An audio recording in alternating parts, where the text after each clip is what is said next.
Nag-iwan ng matinding pinsala ang bagyong Opong sa Leyte, Samar at iba pang lugar sa Visayas. Kabilang na ang Bicol Region. Ang detalye sa report ni Floyd Brenz ng PTV Manila.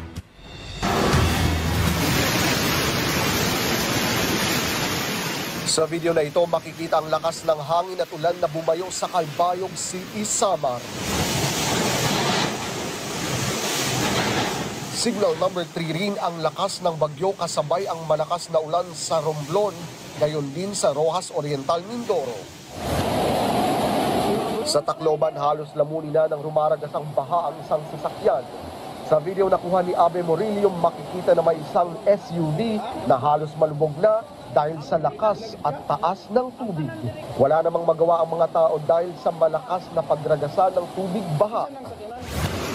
Ito yung sitwasyon sa amin ngayon sa Samantala, sa video ni Lincang Leon, makikita na pinasok na ng tubig ang Manhilo Elementary School sa Southern Leyte.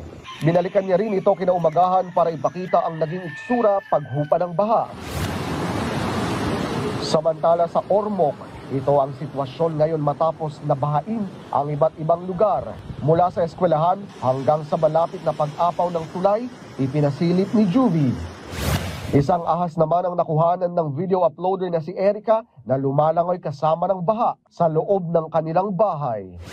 Habang sa Navalbiliran, ipinakita naman ang video ng matinding pagkasira ng kanilang lugar.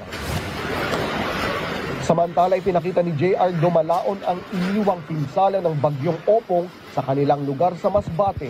Maraming nagtumbahang mga poste ng kuryente at nasirang bahay.